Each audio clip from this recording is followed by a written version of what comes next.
Hello everyone, how are you? I hope आप सब ठीक होंगे, यू आर डूइंग फाइन और आपकी तैयारी भी बहुत अच्छे से चल रही होगी। I am Anshul and I welcome you all to the Gyanam channel. और हम अपने लेक्चर सीरीज को कंटिन्यू करेंगे अपने फंडामेंटल राइट्स को, ठीक है। This is gonna be the third part, okay. पहले दो पार्ट हम लोगों ने कंप्लीट किए थे जहां पर हमने फंडामेंटल राइट्स के बेसिक्स को समझा था। फिर हमने राइट टू इक्वालिटी कवर किया था, राइट टू फ्रीडम कवर किया था। अब हम कवर करेंगे राइट अगेंस्ट एक्सप्लॉयटेशन, ठीक है। This is the third part and again मैं आपसे रिक्वेस्ट करूंगा कि अगर आपने पहले दो पार्ट नहीं देखे हैं तो उसको पहले देखिए, देन थर्ड को कंटिन्यू कीजिए, क्योंकि बहुत से वर्ड्स, बहुत सी चीजें ऐसी हैं जो आपको समझ नहीं आएंगी जब हम इसको कर रहे होंगे। जैसे कि वर्ड स्टेट है, मैं स्टेट वर्ड यूज करूंगा तो आपको कंफ्यूजन होगी। तो फर्स्ट सीरीज में मैंने उन वर्ड्स को क्लियर किया है, तो एक बार रिक्वेस्ट है कि आप पहले सारी सीरीज को एक बार ढंग से देख लें ताकि आपको ये समझ में आ जाए, ठीक है। देखिए अब हम लोग आगे की तरफ बढ़ते हैं और देखते हैं कि किस तरीके से हमारे फंडामेंटल राइट्स चलेंगे। जैसे कि मेरे इससे पहले के फंडामेंटल राइट बहुत लार्जर स्केल पर थे, ठीक है। It is available for the groups, cumulative groups, if I have to say right to equality. Right to equality पूरे देश पर लागू होता है, ठीक है। लेकिन जैसे जैसे मैं फंडामेंटल राइट्स में आगे बढ़ता जाऊंगा तो कहीं ना कहीं ये राइट्स इंडिविजुअल्स के पास जाना शुरू हो जाएंगे, ठीक है। जैसे कि हम लोगों ने लास्ट अपनी वीडियो में देखा था कि हम आर्टिकल 20 की बात कर रहे थे कि right against arrest and detention in certain cases. अब देखो ये राइट उसी का हो सकता है जो अरेस्ट हुआ है, हर एक का तो नहीं हो सकता ना। ऐसे ही अगर मैं राइट टू फ्रीडम की बात करूं कि स्पीच की हमें हमें बोलने की आजादी है, तो बोलने की आजादी तो सबको है, तो लार्जर प्रोस्पेक्टिव, ठीक है। तो अभी हम देखते जाएंगे कि फंडामेंटल राइट्स का जो विजन है वो थोड़ा सा नैरो होता जाएगा। नैरो इन द सेंस वो कम लोगों पर लागू हो रहा है, ठीक है। जिनका हनन होगा सिर्फ वही अब उसके ऊपर वैलिड हो जाएंगे, अदरवाइज बाकियों से इसका कोई खास लेना देना नहीं होगा। बट स्टिल इसको ध्यान से समझिएगा, कुछ करंट टॉपिक इसमें चल रहे हैं उसको भी इसमें डिस्कस करेंगे, ठीक है। तो लेट्स बिगिन दिस। सबसे पहले हमारे पास है article number 23, prohibition of traffic in human being and forced labour. वो आपको कहता है किस देश में किसी भी तरह की मानस तस्करी, इसी इंसानी जान की बेच खरीद, प्रोस्टिट्यूशन, ठीक है। आपका आप लोगों ने एक सिस्टम सुना होगा, काफी फेमस है, देवादासी। हम हिस्ट्री में भी इसको पढ़ते हैं, ठीक है। देवादासी के ऊपर बैन लगता है, ठीक है। ऐसे ही आपके बंगाल में एक सिस्टम है जिसको हम बोलते हैं चुकरी सिस्टम, ठीक है। कभी पढ़ना इनके बारे में, आपको पता लगेगा कि सिस्टम्स क्या है और कैसे ह्यूमन राइट्स की वायलेशन की बात को बता रहे हैं कि कैसे ये एक तरह की ह्यूमन ट्रैफिकिंग है। तो इन तरह की प्रैक्टिसेस को आपकी गवर्नमेंट टोटली, आपका संविधान टोटली नलीफाई करता है कि ये चीजें सोसाइटी में अलाउड नहीं है, ठीक है। हम पुरानी फिल्मों में देखते थे कि अमरीश पुरी जी हैं, वो किसी फिल्म में ठाकुर का रोल कर रहे हैं और वो देख रहे हैं कि लोगों ने उनके पैसे वापस नहीं किए तो वो बंधुआ मजदूरी करवा रहे हैं, उनसे जबरदस्ती काम करवा रहे हैं। तो ये बेसिकली वही सब है, ठीक है। कि फोर्स लेबर, आप बेकार सिस्टम के अंदर जो हमारा फोर्स लेबर है हम उसको नहीं करवा सकते। कि अगर किसी ने मेरे से पैसे लिया, मैंने उसने मेरे पैसे वापस नहीं किए, तो मेरा जरिया है कोर्ट, आखिरी रास्ता कि मैं कोर्ट में जाऊं, कंप्लेंट करूं और अपने पैसे वापस ले लूं। बट ऐसा नहीं होगा कि उसने मेरे 10 लाख रुपए देने में उसको घर पे जबरदस्ती अपना मजदूर बना के बिठा लूं, जब तक मेरे पैसे नहीं पूरे होते तब तक काम कर करके अपने पैसे चुकाओ, जैसे पुरानी फिल्मों में देखते थे। तो वो चीजें अलाउड नहीं है, ठीक है। और ये राइट भी मेरा 1:1 का आर्टिकल है, जैसे कि मैंने आर्टिकल 17 के केस में बताया था। यहां पर भी आप एक इंडिविजुअल के अगेंस्ट कोर्ट में केस कर सकते।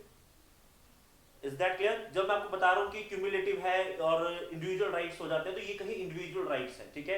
तो ह्यूमन ट्रैफिकिंग अगर किसी की हो रही है, कोई बेगार पे काम कर रहा है, फोर्स लेबर पर काम कर रहा है, तो you have the right to move to the supreme court against an individual, ठीक है। फर्दर इसमें देखते हो, कहता है selling and buying of man women children like goods, जो मैंने अभी आपको बताया कि मानव तस्करी, ठीक है। इसमें जिंदा और मुर्दा दोनों इंक्लूडेड है, याद रखना। कई लोग को लगता है कि इसमें सिर्फ जिंदा जान की बेच खरीद है, नहीं। अगर आपने ऑर्गन्स डोनेट नहीं किए हैं तो भी कोई आपके ऑर्गन सेल नहीं कर सकता। जैसे आपने कोविड में देखा होगा कि लोग ऑर्गन सेल करना शुरू हो गए थे, कई डॉक्टर्स, ठीक है। तो ये भी अलाउड नहीं है, ध्यान रखना इस चीज का। Further, to punish these acts the parliament has made the immortal traffical prevention act 1956, ठीक है। and again available to all citizens and non citizens, very very important। मैंने आपको स्टार्टिंग में भी बताया था कि कुछ फंडामेंटल राइट्स सिर्फ देश के नागरिकों के लिए होते हैं और कुछ ऐसे होते हैं जो सबके लिए अवेलेबल होते हैं, ठीक है। ऐसा नहीं है कि कोई बांग्लादेश से आएगा, नेपाल से आएगा, अमेरिका से आएगा तो उसको हम इस देश में बेच खरीद लेंगे, चलो इंडियन नहीं है इसको बेच दो, नहीं, अलाउड नहीं है, ठीक है। और हम लोगों ने कई बार नोटिस भी किया है कि बहुत सारे लोग हैं, स्पेशली नेपाल की जो विमेन्स है उन्हें इंडिया में सेल आउट कर दिया जाता है, ठीक है, तो ये बिल्कुल गलत है, ये बिल्कुल भी अलाउड नहीं है।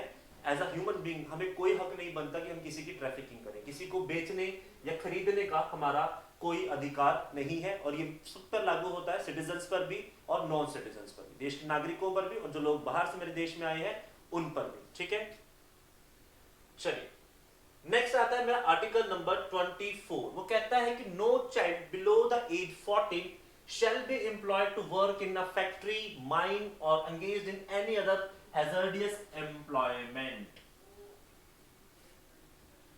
वो कहता है बेसिकली, इसको हम चाइल्ड लेबर एक्ट कहते हैं, कि कोई भी बच्चा इस देश में अगर 14 साल से छोटा है तो वो किसी जगहों पर काम नहीं कर सकता, जैसे कोई फैक्ट्री हो, माइन हो या हैजर्डियस। हैजर्डियस मतलब जहां पर आपकी सेहत पर असर पड़ता हो, शारीरिक और मानसिक दोनों तौर पर। ऐसा नहीं सिर्फ शारीरिक तौर पर, मानसिक तौर पर भी अगर पड़ता है तो भी उसका ध्यान रखा जाता है। ठीक है, लेकिन देखो अभी के टाइम में इसमें कुछ चेंजेस हैं।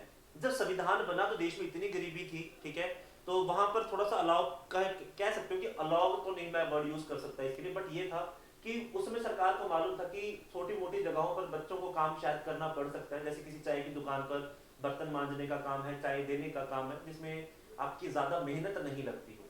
वहां पे वो काम करके अपनी सेल्फ सफिशिएंट हो सकते हैं या अपनी फैमिली में एक अर्निंग आर्म बन सकते हैं, तो उसको अलाउड किया गया था। लेकिन अभी इसमें कुछ चेंजेस हैं, हम उसके ऊपर बात करते हैं कि आज की डेट में आपका चाइल्ड लेबर एक्ट आपको कहता क्या है। ठीक है, फर्दर वो कहता है but it does not prohibit there employment in the harmless और इनोसेंट वर्क। ये पहले का है, ध्यान रखना, अभी नहीं है। चाइल्ड लेबर अमेंडमेंट 2016, अब यहां से हमारे पास कुछ चेंजेस ये हुए हैं कि 1986 का जो आपका चाइल्ड लेबर और एडोलेसेंट एक्ट था, इसको चेंज किया गया। और इसमें कुछ चेंजेस जो किए गए वो ये है कि अब हर तरह के ऑक्यूपेशन और हर तरह के प्रोसेसेस में आपका एम्प्लॉयमेंट बैन है, प्रोहिबिट।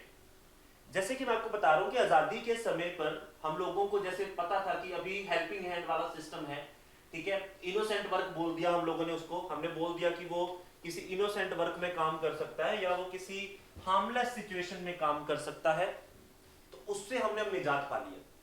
ठीक है, कोई भी बच्चा किसी भी तरीके से एम्प्लॉयड नहीं हो सकता है बिफोर द एज ऑफ 40। इसमें कुछ एक्सेप्शंस हैं, जैसे कि बच्चा अपने घर के काम में हाथ बटा सकता है। आपके फादर की शॉप हो तो आफ्टर स्कूलिंग, पढ़ने के बाद वो कुछ देर के लिए अपने पिताजी के साथ शॉप पर बैठ सकता है, उनका हाथ बटा सकता है। वो छुट्टियों के टाइम पर अपने पिताजी का हाथ बटा सकता है, माताजी का हाथ बटा सकता है। बट आप उसको कहो कि स्कूल छोड़ के दुकान चलाएगा तो वो चीज अलाउड नहीं है, ये ध्यान रखना आप। ठीक है, इसमें एक बार किसी बच्चे ने मुझसे क्वेश्चन पूछा था कि सर जो चाइल्ड आर्टिस्ट होते हैं, जो फिल्मों में काम करते हैं, एडवर्टाइजमेंट्स में काम करते हैं, उनका क्या है। ठीक है, बच्चे को सब कुछ एक बहुत बड़ी निगरानी में किया जाता है, उसमें भी ध्यान रखा जाता है कि बच्चे की मानसिक और शारीरिक जो हालात हैं उस पर फर्क ना पड़े। वो पेरेंट्स की गाइडेंस में होता है, मतलब पेरेंट्स के मद्देनजर में पूरे एक्ट और सिस्टम के हिसाब से चलाया जाता है, तो वो लीगलाइज्ड होता है। ठीक है, उसमें ऐसी कोई बंदवा नहीं हो रही है कि जबरदस्ती काम नहीं करवाया जा रहा, ऐसी कोई मजबूरी नहीं है। Is that clear? तो उसको मिक्स मत करना। ठीक है, चलिए नेक्स्ट चलते हैं, right to freedom of religion. बहुत इंटरेस्टिंग टॉपिक है, और इंटरेस्टिंग इसलिए कि जिस समय हम ये वीडियोस बना रहे हैं उस समय देश में एक बड़ा जबरदस्त मुद्दा चल रहा है हिजाब को लेकर। ठीक है, तो क्वेश्चन ये उठता है कि क्या हिजाब पहनना मेरा फंडामेंटल राइट है या नहीं है। ठीक है, अभी क्योंकि सुप्रीम हाई जो कर्नाटका हाई कोर्ट में रिट डली है, उसमें आर्टिकल नंबर 25 का इस्तेमाल हुआ है।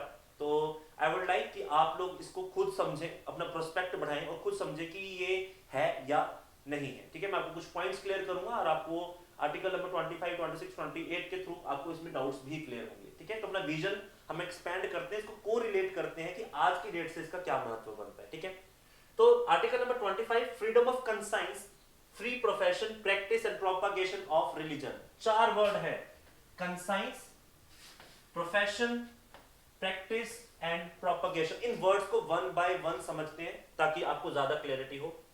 पहला वर्ड है freedom of conscience, inner freedom of an individual to mould his relations with the God और creation in whatever way he desires.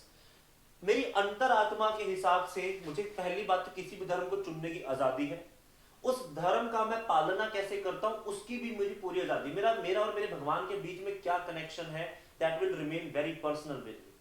मैं नाच गाऊं, ठीक है, उससे अपने भगवान को मनाऊं, ठीक है, मैं सारा दिन तप साधना में बैठा रहूं, वो मेरा तरीका हो। ठीक है, जैसे एक हमारे यहाँ पे नॉर्थ इंडिया में, पूरे इंडिया में ही चलती है, जैसे एक प्रोगेशन है, हमारी एक मान्यताएं हैं, लोग ठाकुर जी को घर में रखते हैं।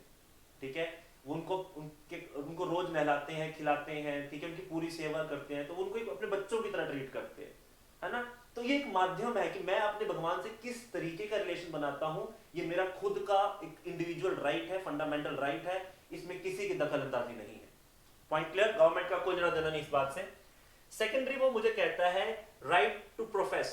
प्रोफेस का मतलब है कि declaration of one's religious belief, faith openly and freely. मेरे रिलीजियस बिलीफ क्या है, ये मेरा खुद का पर्सनल मैटर है, इसमें किसी का कोई लेना देना नहीं है, ठीक है। Nobody has a right against that, ठीक है। और मैं उस चीज का उस चीज को व्यक्त करना है, मैं उस व्यक्त को भी बहुत फ्रीली कर सकता हूँ कि मैं क्या मानता हूँ। जैसे मैंने भी आपको ठाकुर जी का ही एग्जांपल दिया, तो मैं दुनिया को बता सकता हूँ कि मैंने ठाकुर जी को एज अ बच्चे की तरह पाल रहा हूँ। इसके लिए मुझे कोई बाउंडेशन नहीं है, ये मेरा प्रोफेशन है, अपने तरीके से इसको काम करूंगा, इसके लिए मैं आंसरेबल किसी को नहीं हूं, ठीक है। Further right to practice perform of religious worship, ritual, ceremonies and exhibition of belief and ideas. Very much clear कि उसकी मैं पूजा कैसे करता हूं, उसके रिचुअल्स कैसे हैं, कोई सेरेमनी, हम कोई फंक्शन, जैसे हम देखते हैं नगर कीर्तन निकलते हैं, ठीक है। इस्लाम में आप लोगों ने देखा होगा कि जब ईद आती है, तो मुझे ईद का एग्जैक्टली नाम याद नहीं आ रहा है, जब वो अपने शरीर को मारते हैं, ठीक है, तो वो भी देखो अलाउड है। अपने आप को भी आप पीड़ित कर रहे हो, वो भी देखो कहीं ना कहीं अलाउड हो जाता है, ठीक है। लोग इस तरीके की प्रैक्टिस को करते हैं, ठीक है। हम लोग सत्संग करते हैं, सम्मेलन करते हैं, अलाउड है हमें इस चीज का, तो इसमें कोई बाध्यता नहीं होती। फर्दर वो मुझे कहता है राइट टू प्रोपगेट, मुझे उसका प्रचार करने का भी पूरा अधिकार है, ठीक है। मैं किसी संत गुरु की तरह उसके बनकर या उनके साथ लगकर इसका प्रचार करूं। हम देखते हैं कि जगह जगह भगवत की कथाएं होती हैं, कुरान के पाठ पढ़े जाते हैं, ठीक है, हम लोग सत्संग करते हैं, या मैं किसी पार्क में बैठ के भी 10 लोगों को प्रचार करूं, तो उसमें भी कोई मनाही नहीं है। तो अपने धर्म को अपने तरीके से मानना, उसमें विश्वास रखना, उसका प्रचार करना, उसको अपने आचरण में उतारना, या उसको पब्लिकली भी बताना, मुझे पूरी आजादी है with in the law and order. Last line पर ध्यान दीजिएगा, with in the law and order. अगर कोई कानून इसको बांधे करता है तो मुझे वो कानून मानना पड़ेगा। जैसे कि अभी मैं हाईकोर्ट वाले केस की बात कर रहा हूं, तो स्कूल में जो यूनिफॉर्म सिस्टम है वहां पे मेंशन था कि आप हिजाब नहीं पहन सकते हैं। जो अभी तक हमें न्यूज मिल रही है, जो अभी तक हाईकोर्ट के अंदर केसेस चल रहे हैं, उसमें जो पॉइंट्स हैं मैं उसी की बेसिस पर बात कर रहा हूं कि वहां पर ये लिखा गया कि स्कूल यूनिफॉर्म में स्पेशल मेंशन किया गया है उस पर्टिकुलर एरिया में कि हिजाब अलाउड नहीं है क्लास में, ठीक है। और वो पहन भी नहीं रहे थे, तो suddenly they started to feel कि इन आर्टिकल्स, इन पॉइंट्स के थ्रू मेरे पास राइट है कि मैं अपने रिलीजियस बिलीफ को कंटिन्यू कर सकता हूं, ठीक है। लेकिन religious instruction and religious learning में डिफरेंस होता है, ये ध्यान रखिएगा। मैं इसको भी आर्टिकल नंबर 28 में कवर करूंगा कि what is this minor difference between giving someone instructions and giving someone learning. इसको डिटेल में करेंगे आगे चलकर, अभी ध्यान रखिएगा। तो अभी आप अपना मत खुद बनाइए कि यह सही था या गलत, ठीक है जी। चलिए, आई होप यहां तक क्लियर होगा। अगर नहीं है तो प्लीज आप कमेंट सेक्शन में बता सकते हैं, we will sort out your queries. चलिए, एंड प्लीज क्लास पार्टिसिपेट किया करो। मैं चाहता हूं कि आप लोगों के डाउट्स निकले ताकि हम आपके डाउट सॉल्व करें। जब तक वो 1-to-1 कनेक्शन नहीं बनेगा, then don't be able to reach to you, हमारी नॉलेज आप तक नहीं पहुंचेगी और शायद आप भी अपनी नॉलेज में कन्फाइंड रह जाओगे। तो कोशिश कीजिए, आप अगर देखते हैं, अगर आपको समझ में आए तो I am really grateful, but अगर जरा सा भी डाउट है तो please write down in the comments, we will definitely gonna reply you back, okay. चलिए, article number 26, freedom to manage religious affairs, ठीक है। अब इसको देखते हैं कि रिलीजियस अफेयर्स की बात क्या हो रही है। सब्जेक्ट टू पब्लिक ऑर्डर, यानी कि जो मेरा कानून बनाया गया है उसके तहत मोरालिटी एंड हेल्थ। मोरालिटी का मतलब होता है जो हमारे मोरल वैल्यूज होती हैं उसका हनन नहीं होना चाहिए, एक रिलीजन किसी दूसरे रिलीजन को काउंटर ना करे, ठीक है। हेल्थ का ध्यान रखा जाए। तो every religion domination on any section therefore shell have the right. तो अगर ऐसा कर लिया जाता है, अगर इन बातों को फॉलो कर लिया जाता है, तो हर रिलीजन, हर सेक्शन के कुछ राइट्स हैं। जैसे कि to establish and maintain institution for religious and charitable purposes। जैसे हम आश्रम खोल लेते हैं, है ना, कोई एक बाबा जी होते हैं, उनके तरह तरह के बहुत सारे जगहों पर हमारे पास आश्रम होते हैं। अम्बाला में, हरियाणा, पंजाब, हिमाचल, साउथ, कई जगह पे आश्रम होते हैं इस चीज को लेकर, ठीक है। वो चैरिटेबल एंडाउमेंट्स भी बना लेते हैं, स्कूल, कॉलेजेस, हॉस्पिटल्स, डिस्पेंसरीज, वो भी इनको अलाउड किया जाता है इस केस में, ठीक है।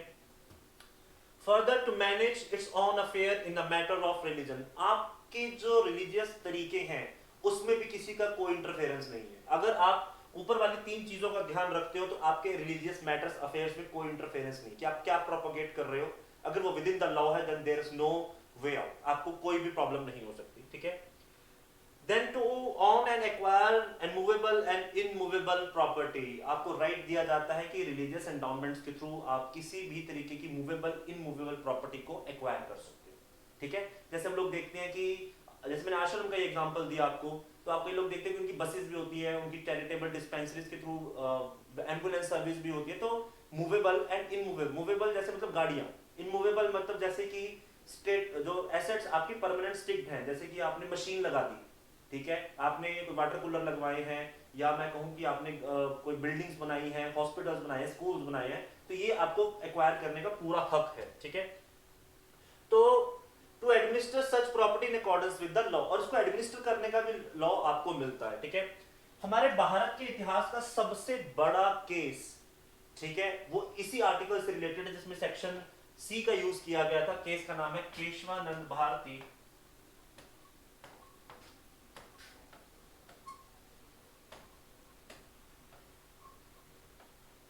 Versus state of Kerala. Very important, बहुत बार पूछा जाता है कि केशवानंद भारती और स्टेट ऑफ केरला का जो केस है वो किस आर्टिकल से रिलेटेड है। This is related to the article number 26, right to property जब हटाया गया था तो उसके बेसिस पर इसके ऊपर काम किया गया। एंड ये वो आर्टिकल है, ये केस है जो ये कहता है कि कॉन्स्टिट्यूशन का बेसिक स्ट्रक्चर नहीं छेड़ा जाएगा। वेरी इंपॉर्टेंट, कई बार यही लाइन पूछ ली जाती है कि केशवानंद भारती केस का इंपॉर्टेंस क्या है। तो इंपॉर्टेंस इसकी क्या है, basic structure of the constitution, यानी आप बेसिक स्ट्रक्चर को नहीं छेड़ सकते। कल को मैं फंडामेंटल राइट्स हटा के ये नहीं कहूंगा कि इसको हटा दो, नहीं, उसमें चेंजेस किए जा सकते हैं, जो मैंने आपको स्टार्टिंग में बताया था कि एब्सोल्यूट नहीं है, सैक्रोसेंट नहीं है ये, इसमें चेंजेस किए जा सकते हैं as per the time, as per the requirement of the world. But आप इसको टोटली जीरो कर दोगे, ये अलाउड नहीं है। तो ये बेसिक स्ट्रक्चर है मेरे कॉन्स्टिट्यूशन का, तो बेसिक स्ट्रक्चर्स को नहीं छेड़ सकते हैं। तो ये हमें Kesavananda Bharati versus state of Kerala से ही पता लगता है, ठीक है। और आर्टिकल नंबर 26 का ही यूज किया था उस समय केशवानंद भारती जी ने। एक संत हुआ करते थे जिन्होंने इस केस को लड़ा था, और भारत के इतिहास का सबसे बड़ा केस है आज की डेट में, ठीक है। चलिए आगे की तरफ बढ़ते हैं। Article number 27, freedom from taxation for promotion of a religion. कुछ टैक्स एग्जम्पशंस हैं, वो देखते हैं किस तरीके से हैं। No person shall be compelled to pay any tax for the promotion or maintenance of any particular religion or religion domination. अब इसको थोड़ा सा ध्यान से सुनना, मैं आपको इसका एग्जांपल बताता हूँ कि लोग ना इसको बोलते हैं कि ये आर्टिकल थोड़ा सा गलत है, ये सही है, तो ये भी मैं आप पर छोड़ता हूँ, इसको सोचिए। मेरी नजर में आर्टिकल किस तरीके से मैं आपको समझाता हूँ। देखो, आपको राइट दिया गया कि आप टैक्सेस पे करते हो या नहीं करते हो, किस तरीके से, कि गवर्नमेंट रिलीजियस एंडाउनमेंट्स पर टैक्स क्यों नहीं लगाती है, ठीक है। जब भी कोई टैक्स लगता है या कोई गवर्नमेंट सेस लेती है आपसे, तो वो आपको पे बैक करती है, ठीक है। आप इनकम टैक्स लेते हो, देते हो, इनकम टैक्स पे करते हो, आप रोड टैक्स पे करते हो, आप टोल टैक्स पे करते हो, तो बदले में गवर्नमेंट सर्विस देती है ना आपको, उसी पैसे से वो रोड्स बनाती है, उसी पैसे से वो आपको इनकम के सोर्स जनरेट करके देती है, इसी इनकम से वो आपको बाकी काम करके देती है ना। तो अगर वो रिलीजन से टैक्स लेगी और वो रिलीजियस कामों में वो पैसा लगाएगी, तो मेरा देश सेकुलर नहीं रहेगा। प्रियम्बल क्या कहता है आपको कि इंडिया कैसा देश है, sovereign, socialist, secular. Secular means किसी धर्म का पक्षपात नहीं है, स्टेट ऑन नहीं करती किसी रिलीजन को। तो अगर मैं रिलीजन एंडाउनमेंट्स पर टैक्स लगा दूंगा तो मुझे वो पैसा वहां लगाना पड़ेगा, यानी state has to put his money into the religious matter, जिसके लिए वो अलाउड नहीं है। सेकुलर हो नहीं कर सकते हो आप, इसलिए रिलीजियस एंडाउनमेंट्स पे आपके टैक्स नहीं लगते हैं, ठीक है। आप फी, तो वो कहते हैं कि the provision provides only Levi of a tax not a fee. Fee charges लग सकते हैं किसी केस के अंदर, ठीक है, लेकिन आपके टैक्सेस के वो आपको एग्जम्प्ट करते हैं। और रीजन मैं आपको बता चुका हूं कि वो पैसा सरकार को दोबारा से रिलीजियस एंडाउनमेंट्स के केस में लगाना पड़ेगा, जिससे मेरे देश का सेकुलर नेचर चेंज होता है, ठीक है। चलिए अब आते हैं आर्टिकल नंबर 28 पे, ये भी बहुत इंपॉर्टेंट हो जाता है आपका, ठीक है। और इसका भी मैं बताऊंगा कि रिलीजियस इंस्ट्रक्शन और लर्निंग में क्या फर्क है, ठीक है। वो कहता है no religious instruction shall be provided in any education institution wholly maintained out of the state funds. वो कहता है कि किसी भी इंस्टीट्यूशन के अंदर जो पूरे स्टेट फंड से चल रहा हो, सरकारी हो एक तरह से, जिसमें सरकार का रोल हो, एडिड हो, वहां पर आप किसी भी तरह की रिलीजियस इंस्ट्रक्शंस नहीं पास करोगे। Listen this very very carefully. मैं आपको पहले भी बोल रहा था रिलीजियस इंस्ट्रक्शंस और लर्निंग में क्या फर्क होता है। इंस्ट्रक्शंस का मतलब है कि मैं आपको कुछ ऐसा बोल रहा हूं जो मेरे रिलीजन में है लेकिन आपके रिलीजन में नहीं है, इंस्ट्रक्शंस दे दी, फॉलो करो, ठीक है। जैसे इस्लाम में आप लोगों ने देखा कि वो आरती पूजा नहीं करते हैं, वो हवन में विश्वास नहीं रखते हैं। अगर मैं जबरदस्ती उनसे करूं तो इसका सेंस नहीं बनता है। ये इंस्ट्रक्शन है कि आप भी कीजिए। बट अगर मेरे स्कूल में, मेरे कॉलेजेस में कुछ ऐसा पढ़ाया जाता है जो कि सिलेबस का हिस्सा है, जैसे कि हम नॉर्थ इंडिया में कहीं देखते हैं, हरियाणा में बड़ा फेमस है कि भगवत गीता सिलेबस में है, महाभारत सिलेबस में आती है, लोग वेदों में पीएचडी करते हैं, है तो रिलीजियस है, बट वो रिलीजियस लर्निंग है, इंस्ट्रक्शन नहीं है। आप अपनी विल से पढ़ रहे हो, या जो सर्कुलम आपके स्टेट ने बनाया है, लॉ के अंदर बनाया है, आप उसको पढ़ रहे हो। तो इसका ध्यान रखिएगा कि रिलीजियस इंस्ट्रक्शंस और लर्निंग में फर्क होता है। दैट इज वाई जब वो हिजाब वाली बात हो रही थी तो वो रिलीजियस इंस्ट्रक्शन नहीं है। यूनिफॉर्म मेथड को लेकर आना, it's a religious, it's not a religious instruction, it's a common uniform method. कि यूनिफॉर्म का मतलब यही है कि हर आदमी irrespective to its religion, irrespective to its caste, race, sex, place of birth, जैसे हम आर्टिकल 15 को बोलते हैं, डिस्क्रिमिनेशन नहीं होना चाहिए। तो यूनिफॉर्म का मतलब भी होता है। इस वर्ड को अगर हम तोड़ दें, यूनि मतलब वन, फॉर्म मतलब एक प्रकार का, तो एक प्रकार का सिस्टम, सब एक जैसे दिखने चाहिए। तो अगर उस यूनिफॉर्म में आप अपने रिलीजन को लेकर आते हो तो वो आपके लिए क्या हो जाता है, प्रॉब्लमेटिक हो जाता है। ठीक है, तो लेट अस, मैं चाहूंगा अभी भी कि हम लोग इसके ऊपर अपने प्रेजुडिस ना हो, हम सरकार का वेट करें, सरकार के साथ चले, जो सरकार कहती है उसको अलाउ करें। अगर वो आपको ये चीजें अलाउ करती है तो वो भी ठीक है, क्योंकि सरकार और कॉन्स्टिट्यूशन से ऊपर कुछ नहीं होता, ना मैं, ना आप, ना हमारे थॉट प्रोसेसेस। ठीक है, हम स्वतंत्र है अपने विचार रखने के लिए, बट हम संविधान से ऊपर होकर नहीं चल सकते। तो let us wait for patiently, और जो भी रिजल्ट आता है हम उसको तहे दिल से अपनाएंगे। ठीक है, इसको हम मान के चलेंगे। तो प्रेजुडिस नहीं होना है, फैक्ट्स अपनी जगह है और प्रेजुडिस होना अपनी जगह हो जाता है। ठीक है, article 28 distinguish between 4 types of education institutions, इसको देख लेते हैं। Institution wholly maintained by state, state उसके ऊपर फंडिंग कर रही है। कोई एंडाउमेंट और ट्रस्ट, जैसे हम लोग देखते हैं डीएवी का ट्रस्ट बना होता है, जैनियों के स्कूल के ट्रस्ट बने होते हैं। ठीक है, ऐसे ट्रस्ट बने हुए, लेकिन स्टेट उसको स्पॉन्सर करती है। ठीक है, एडमिनिस्टर करती है। Institution recognised by the state, जो कि स्टेट के थ्रू रिकॉग्नाइज्ड है, चाहे वो प्राइवेट हो बट रिकॉग्नाइज्ड हुए स्टेट के through. And institution receiving aids from the state, जैसे कुछ स्कूल या कॉलेजेस गवर्नमेंट एडेड होते हैं, स्कूल एडेड होते हैं। तो इस मेथड को हम देखेंगे। जहां पर भी सरकार का रोल हमें दिखाई देगा, वहां किसी भी तरीके की रिलीजियस इंस्ट्रक्शंस पास नहीं की जा सकती, ये ध्यान रखिएगा। ठीक है, कुछ जब जो स्कूल प्राइवेट्स होते हैं वहां पर, जैसे कॉन्वेंट स्कूल्स होते हैं हमारे, ठीक है, वहां पर कुछ रिलीजियस इंस्ट्रक्शंस पास की जाती हैं, आप उनका उल्लंघन नहीं कर सकते, लेकिन उसमें भी आपको पेरेंट्स का और आपका कंसेंट होना जरूरी है। अगर कंसेंट नहीं है तो दिक्कत हो जाएगी। ठीक है, ये ध्यान रखिएगा इस चीज को। ठीक है, यहाँ तक था हमारा आर्टिकल नंबर 28, और यहाँ तक हमारे right to freedom of religion खत्म होता है। ठीक है, मूविंग फर्दर, राइट जो हमारे बातें हैं, कल्चरल एंड कॉन्स्टिट्यूशनल राइट्स। ठीक है, सबसे पहला protection of interest of minorities. चलिए जी, अभी ध्यान से देखिए। अगेन, अभी पिछले वाले जो आर्टिकल थे इनका विजन थोड़ा सा बढ़ गया। 25 इंडिविजुअल हो गया, 26 पूरी दुनिया के ऊपर लागू है, 27 भी सब एक पर्टिकुलर रीजन पर लागू हो जाता है, 28 आपका फिर से इंडिविजुअल हो जाता है, या स्टेट के प्रोस्पेक्ट से फिर वाइडर हो जाता है। अब माइनॉरिटीज को देखा जाएगा तो इसका भी विजन समझते हैं कि यहाँ पर क्या बात हो रही है। ठीक है, सबसे पहले की फॉरमोस्ट पॉइंट ये है कि माइनॉरिटी डिफाइंड नहीं है आपके संविधान में। Is that clear? Minority is not defined in your constitution. ठीक, इसको ध्यान से देखते हैं क्या कह रहा है वो कहता है कि it grants protection of both the religion minorities as well as linguistic minority। हम देश में जो दो minorities देखते हैं, या तो वो religion के बेस पर होती है, या फिर हमारे किसके बेस पर होती है, linguistic, भाषा के आधार पर होती है। ठीक है, Any section of the citizen, अब ध्यान से देखिए, यहाँ पर minority शब्द का इस्तेमाल नहीं किया गया है, very important point। Any section, society के किसी भी व्यक्ति को यह अधिकार दिया गया है कि वो अपनी भाषा को, अपने स्क्रिप्ट को, अपने कल्चर को प्रिजर्व कर सकता है। ये सिर्फ माइनॉरिटी का राइट नहीं है। लोगों को मिसकंसेप्शन है आर्टिकल नंबर 29 की, ये सिर्फ माइनॉरिटी का है, नहीं। एनी सेक्शन क्लियर कट लिखा हुआ है, कहीं पर भी आपका ये वर्ड नहीं मेंशन कि सिर्फ माइनॉरिटी को राइट है कि वो अपनी लैंग्वेज प्रिजर्व कर सकता है। It is a right given to the each and every section of this society, this country.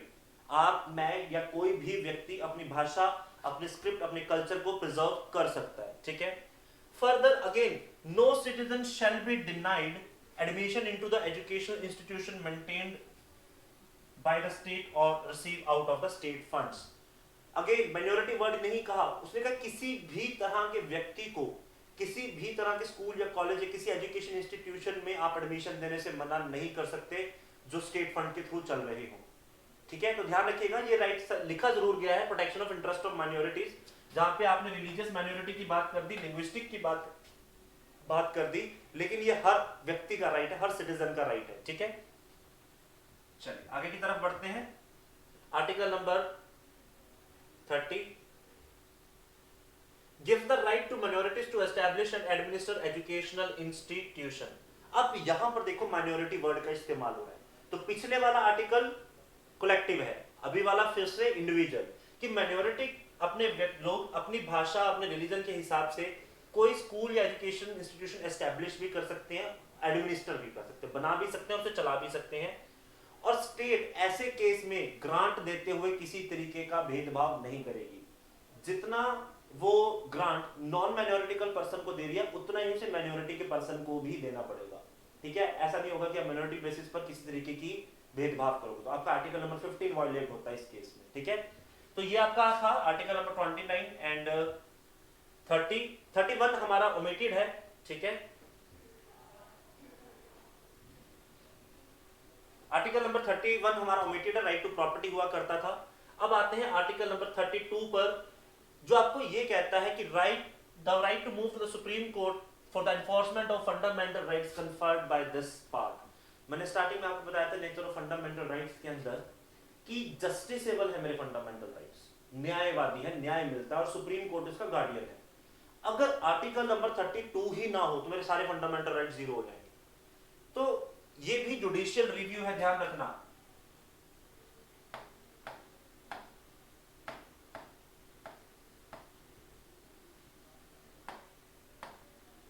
आपका आर्टिकल नंबर 32 भी जुडिशियल रिव्यू ही बता रहा है आपको कि अगर आपका कोई फंडामेंटल राइट वायलेट हो जाता है तो आपको पूरा राइट दिया गया है सुप्रीम कोर्ट में जाने का। ठीक है, वो कहता है supreme court shall have the power to issue the direction और ऑर्डर्स और writs for the enforcement of fundamental rights.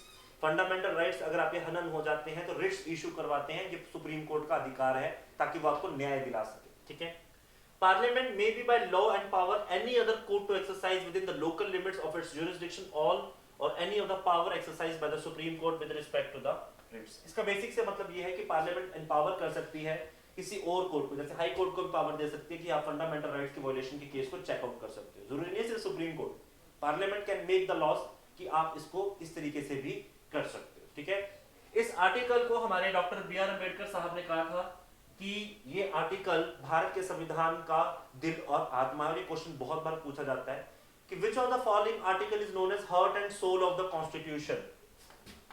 Heart and soul, तो हार्ट एंड सोल आपके कॉन्स्टिट्यूशन का क्या कहा जाता है? आर्टिकल नंबर 32 को। और जिस व्यक्ति ने ये कहा वो नन अदर देन थे हमारे डॉक्टर बी आर अंबेडकर साहब। ठीक है, हमारे बाबा साहेब अंबेडकर ने कहा था कि अगर मैं आर्टिकल 32 को निकाल दूं तो हमारे फंडामेंटल राइट जीरो, अगर फंडामेंटल राइट जीरो हो गए तो फिर ये देश वैसे ही जीरो हो जाएगा। तो देश जीरो नहीं होना चाहिए, संविधान जीरो नहीं होना चाहिए, इसलिए जो संविधान में लिखा उसकी लीगैलिटी होनी चाहिए, उसके लिए कोई अकाउंटेबल होना चाहिए। तो फंडामेंटल राइट्स के केस में अकाउंटेबिलिटी आपकी सरकार की भी बनती है, आपकी जुडिशरी की भी बनती है। तो क्यूमुलेटिवली बहुत इंपॉर्टेंट हो जाते हैं आपके फंडामेंटल राइट्स, और इसीलिए इसे क्या कहा गया कि संविधान का दिल और आत्मा है ये। ठीक है, चलिए अब आपका थोड़ा सा काम बचा है, इसको खत्म कर लेते हैं फटाफट। ठीक है, अब जो रिट्स हमें दी जाती हैं इसका सिर्फ मीनिंग देख लेते हैं हम लोग।